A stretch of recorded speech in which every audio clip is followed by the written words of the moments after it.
I want to talk first about relationship consequences. Relationships have consequences. I like to focus on one consequence. This.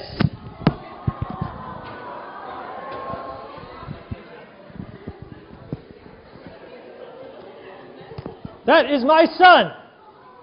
And that is why I was missing for the last 2.5 weeks. I still have a son. It's not like now that I'm back, he's grown up, he's not driving yet. But I just want to thank Tom Bradbury for taking care of class while I was away. You saw the guy that trained me. He is the master. I am grasshopper. So now I will try to live up to his standard. But this is why I was gone, because he was born on Friday, April 10th. All right, back to business. Let's say you want to study for the midterm on Friday. How would you do it? Here's a good way. Read all of the assigned chapters in the text. The lectures draw from the text, and the text, of course, draws from the text. And so if you know the text, you're in very, very good shape.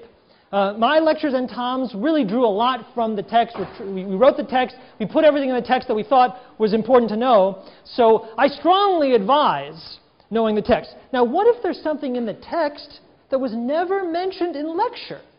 Do you still have to know it? Yes, that's right. You totally do. So, for example, if you had a choice between missing the lectures or not reading the book, I would skip the lectures. Although, you know, the lectures are good. They're trying to elaborate. But the text is really crucial. So know the text. Understand the concepts in the text. The point of this course is to change the way you think about intimate relationships, right? It's to change the way you maybe live your own intimate relationships, but certainly observe other people's intimate relationships. So I'm testing you on the things I want you to actually know that'll change your life. So you will not be tested on things that won't change your life. So you won't be tested on the names of researchers. I'll never say, here's a study, A, B, C, which is the name of the researcher that did this study. We're not going to do that. We will not be tested on numbers. Like the percentage of people in this study who answered X was 40%, 50%, 60%. I'm not going to ask you that. It doesn't matter. And I'm not going to ask you to test on dates. What was the year that this study was done? I'm not interested in that, and nor should you be. You will have to understand the concepts. So there are words, there's vocabulary I want you to know. In the text, though, a lot of those vocabulary words are underlined or bolded, but some of them aren't. There's studies that I want you to understand because they prove something interesting about the human condition. So I want you to understand what a research study proved, what it showed, what it revealed about intimate relationships. But that's part of understanding the concepts. You won't be having to understand this stuff. A comment that has come up a lot while I was away is, hey, the text is referring to a figure, and I can't find the figure. Well, let me explain. This text is a draft. This is a rough draft. A lot of the figures that we look forward to having in the final version of the text haven't been done yet. They don't exist. So a lot of the figures that are missing because they do not exist. Therefore, you probably don't have to see the figure. You have to know the concepts. Hopefully the text does a good enough job of illustrating what you need to know. So, if you are reading the text and it refers to a figure and there's no figure, that's okay. Relax, that's just sort of one of those crazy things. And if there is a figure, bonus. Another tip, study alone, review with friends. People who are in social psychology understand that is a very, very good tip. Study alone, read the text alone, concentrate alone, and then review with friends. If there's people you know who are in this course, it really helps to review with other people. The test is written. Lisa read the test. She said all the answers make sense to her. They also make sense to me. It is, the test is not designed to trick. It's not designed to trick you. It's designed to be straightforward. I do recommend, though, that you read the questions carefully and know what they're asking. So something I do a lot, I'll just tell you, is I'll say, which one of the following 5 choices is false? Which means that 4 choices are true, and the right answer is the one that's not true. You might ask, why do I write so many questions that way? And I will tell you. Because they're easier to write than, here are 5 things, 4 of which are plausible but wrong, and 1 that's true. It's much easier to write 4 things that are true and 1 thing that's plausible but wrong. So that's why a lot of the questions are formed that way. And since you know that, now you'll be ready for those kind of questions. Any questions about the midterm? Because it's a big part of your grade, and I can understand if people have a little anxiety. I'd like to reduce your anxiety. Question? Yes? Lisa? It's going to be question and answer, but it's going to be by lecture.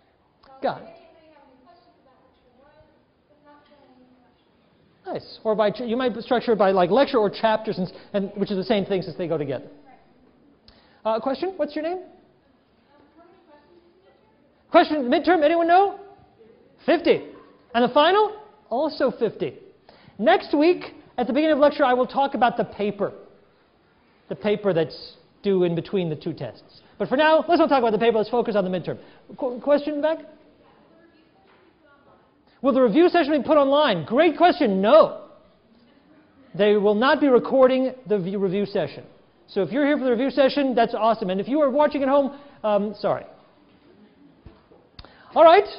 Then let's talk about today. Let's talk about today. The goal of this course is to give you information that changes the way you think about intimate relationships, that gives you conceptual tools for understanding the complexities, the massive complexities of intimate relationships. And today, since it's the day before, the lecture before our first midterm, it might be a good idea to try to apply what we've learned so far towards understanding actual relationships. And to that effect, or to that end, I want to show you something. I want to show you clips from a movie. And so this is, Tom is awesome with film clips. Me, not so much. This is actually probably one of the last film clips I will show you in this course. But we're going to watch some pretty lengthy clips, about 10, 15 minutes each, and then we'll talk about them. So what am I going to show you? This is a documentary called Married in America.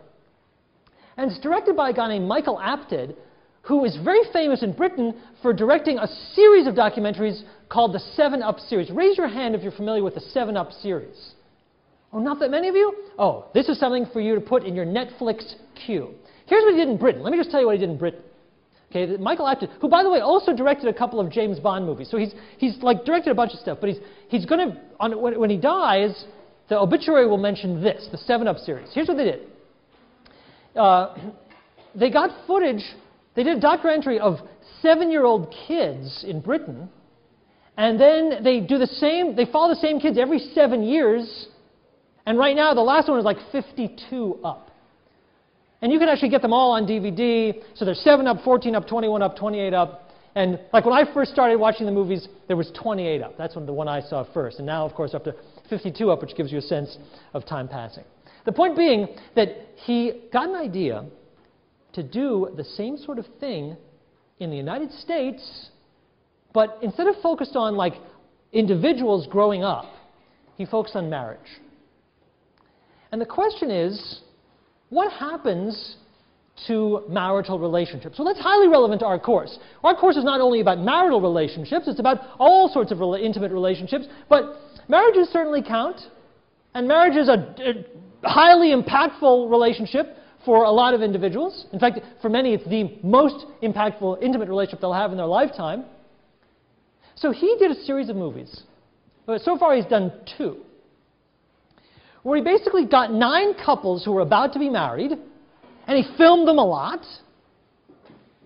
And he put together a movie called Married in America, which basically follows each of these couples from engagement through their wedding day.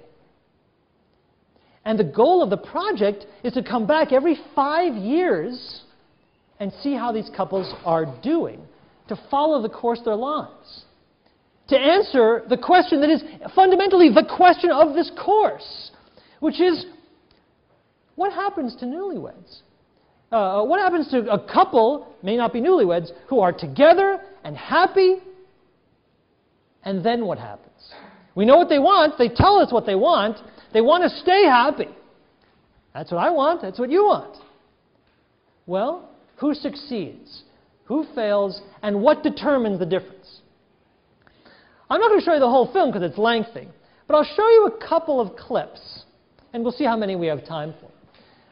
We'll start with one clip, and I think I've got it cued to the right place.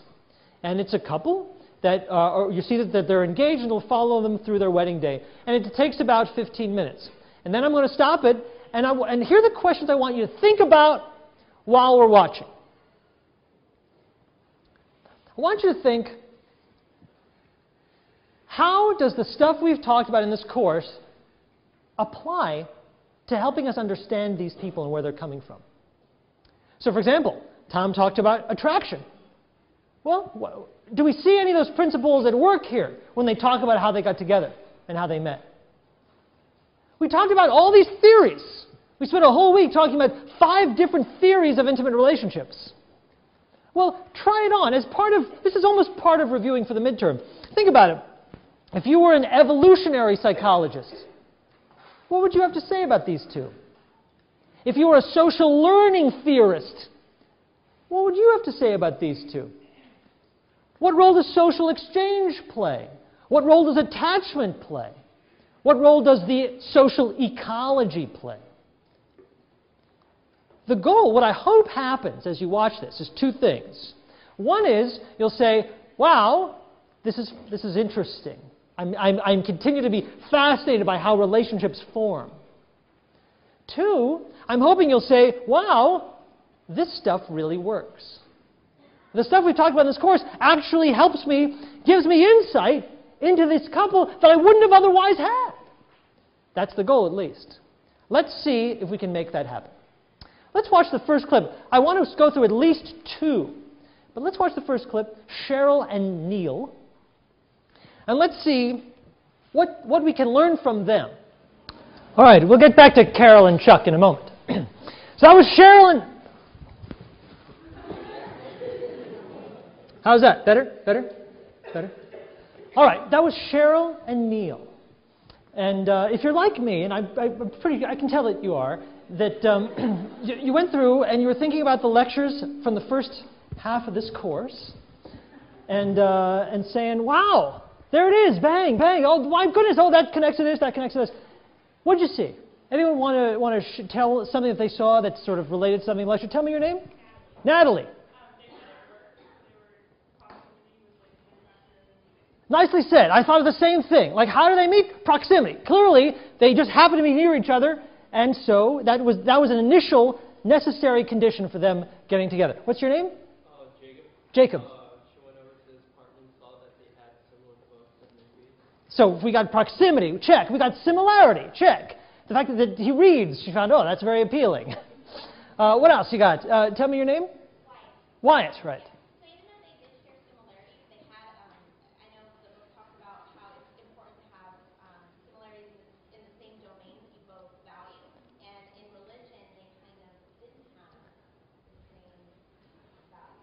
Now, Wyatt raises a very interesting point if you're thinking about this couple. So what Jacob says, oh, when they're talking about why they got together, they emphasize their similarities.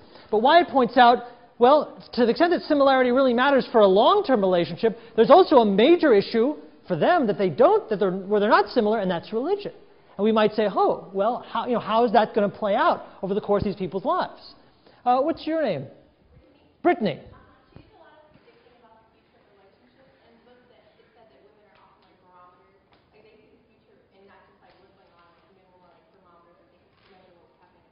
That's very, very interesting. So Brittany points out that of the 2 of them, the one we see predicting the future more is her, which is consistent with the idea that women are sort of more barometers of the relationship or doing more relationship thinking. She's like thinking about the relationship more, whereas he's thinking about what's on his mind.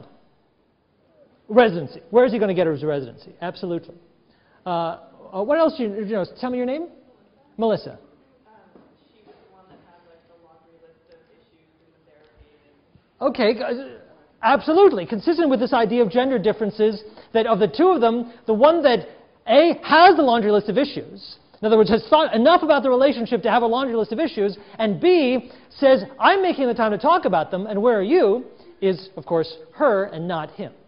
He's the one who says, you know, as long as you're here and we're having breakfast together, I don't have any other issues. What's your name? Liz?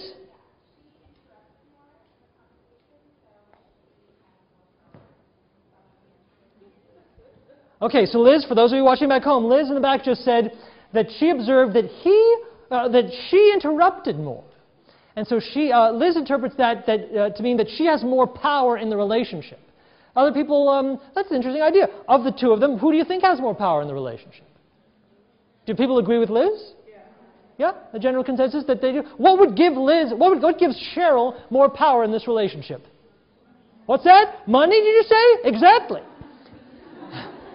It's very interesting to think about this, about the two of them, because right now, he's in residency, and he's saying, in the future, I will make a lot of money, but right now, I don't make any money.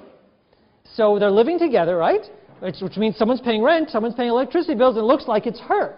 So he's basically being supported entirely by her, and one gets the impression that that's not insignificant in their relationship. It's a hugely significant part, that he's acutely aware of his dependence on her. And so what theory, Liz, what theory are you thinking about when you're thinking about this issue of sort of dependence, who's got more power?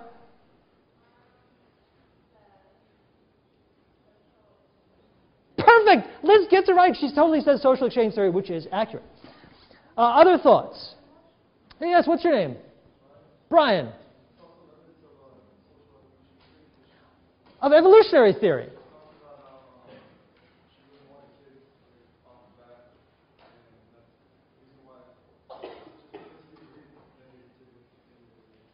Very nice. That's really a great point. So Brian puts on the hat of an evolutionary psychologist. And he says, what does an evolutionary psychologist pick out of that? And Brian, wearing that hat, says, the evolutionary psychologist says, well, what's in it for her? What she's thinking, I am going to pick a mate that is going to support me in having children, and support my children. And indeed, we saw that, and it was such a cute, we all laughed when the interviewer who happens to be Michael Apted himself, says, you know, do you want kids? And she says yes, and he says, because for him, immediately having kids isn't necessarily a priority. Other thoughts? What's your name?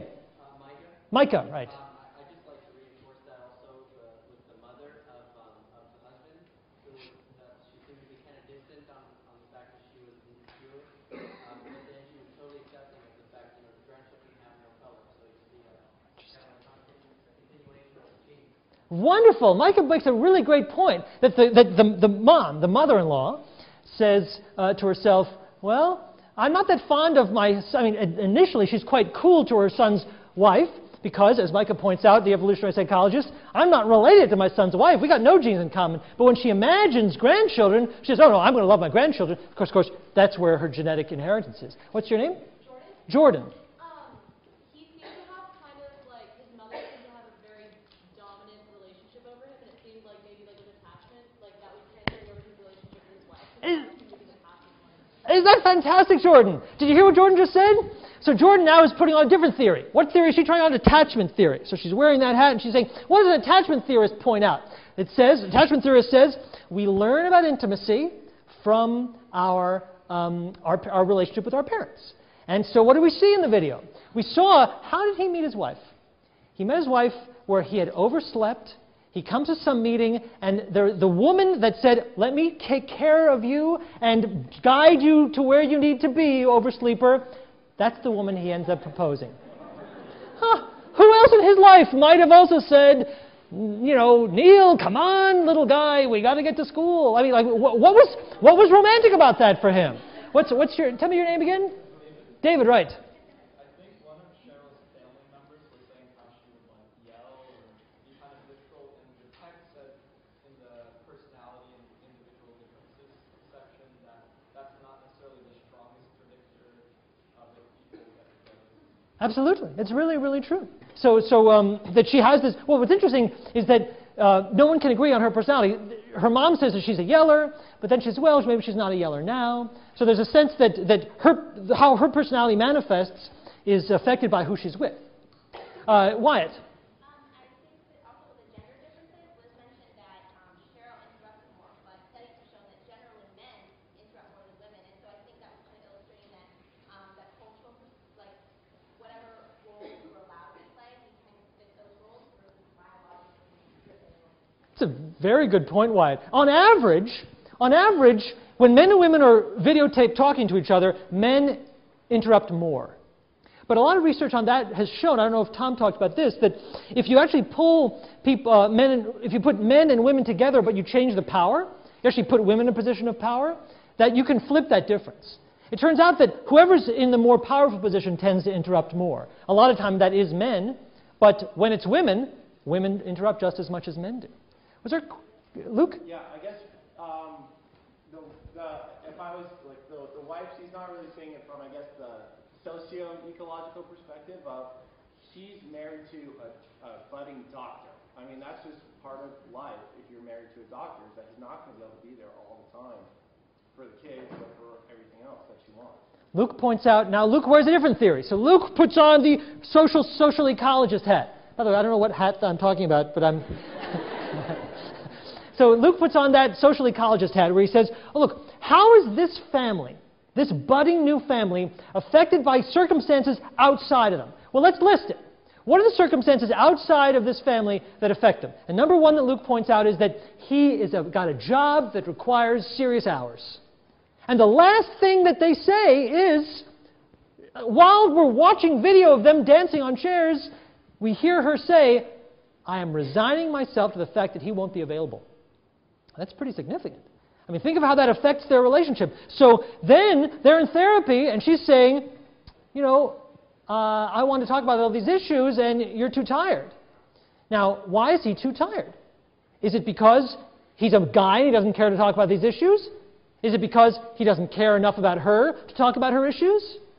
Or is it because he's got a really difficult job and he's been up for 48 hours being, you know, doing all the worst jobs in his residency? What's really interesting about watching them is you can see how at the beginning of a relationship, she's saying, oh, I know it's his job.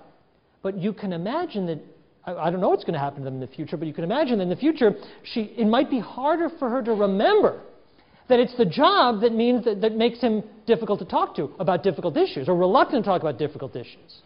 You can imagine, unless she keeps reminding herself about the job, she may start blaming him for that. Possible. What's your name? Megan. Megan. They each grew up with different family backgrounds, like relationships. Like her parents were divorced, that might be her fear of divorce. That's an outstanding point. All right. Can you hear me? Is this coming through? We have 8 minutes. Let me ask you. Chuck and Carol, do they love each other? Do you believe that? Do you believe that they want to make it work? Like, I believe it too. I totally believe it. From the bottom of my heart, they are people who've been through, by any stretch of the imagination, difficult circumstances. And they want to make it work. They want to raise their kids. They want to be in love. They ended on a dream, and they really want that dream to come true. And the dream talks about things outside themselves, a house, but they're talking about, but the foundation of that dream is the bond, the intimate bond between them. They want it. They're committed to it. There's nothing, and also they have no illusions. They know what they've been through, and they're willing to talk about it. Let's just list it. What would make it hard for these two to maintain intimacy over a long period of time? Yeah, where to begin? Give it a try. Tell me your name. Cassie. I think he said something about how before he would want to live and now he was hurt and so she wants to live. I think that his low self-esteem is probably pretty great. So Cassie says his low self-esteem and dependence on her for reason for living might be a difficult burden for her to bear in the long run. Oh, Sarah? Sarah? Poverty predicts divorce, and these people are poor. We know that. They don't make a lot of money. Tell me your name? Elise, right. The fact that They've both been divorced by, my sense is, multiple times before, is going to make it hard. We know that they've been in bad relationships and walked away from them in the past. Tell me your name. Kelly. He does slap someone. Yeah, he's walking a tightrope, isn't he? I mean, there's things he could go to prison again, and that would be the end of his life. Something. Tell me your name. Kayla. The lack of trust. Now, there's some people who are just not trusting people. On the other hand, in this case, you might have to say, well, there's some basis for a bit of a lack of trust. You could imagine. They've both, especially he's had a difficult life and proven himself to, in the past, be slightly unreliable. Was there something else? Sabrina?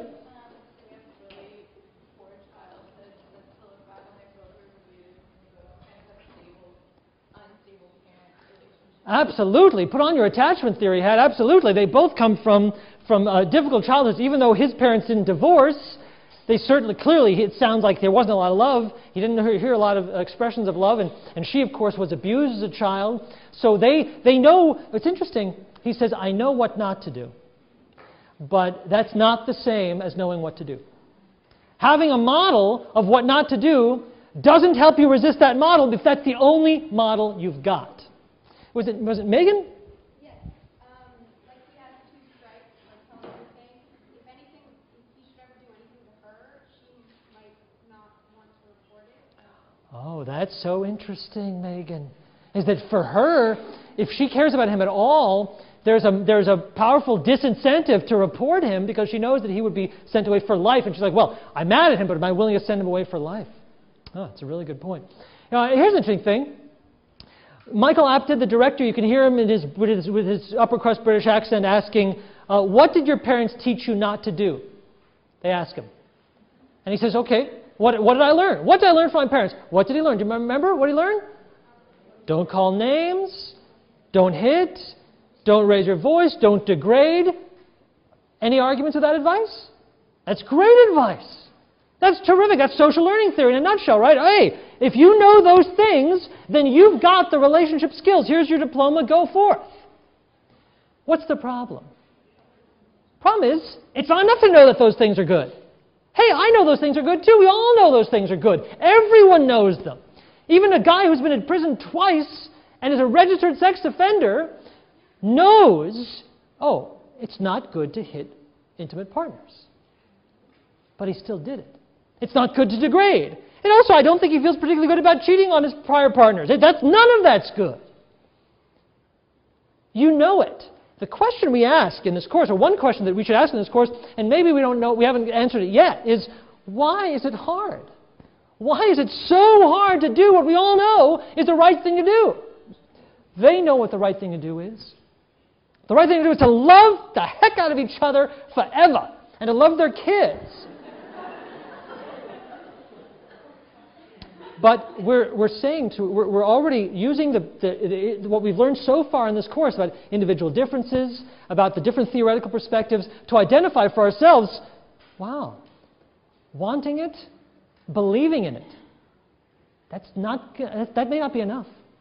That may not be enough. Let me ask you then, in our last 2 minutes, last 2 seconds, what do you think is going to happen to them? 5 years later, they are divorced. Class dismissed.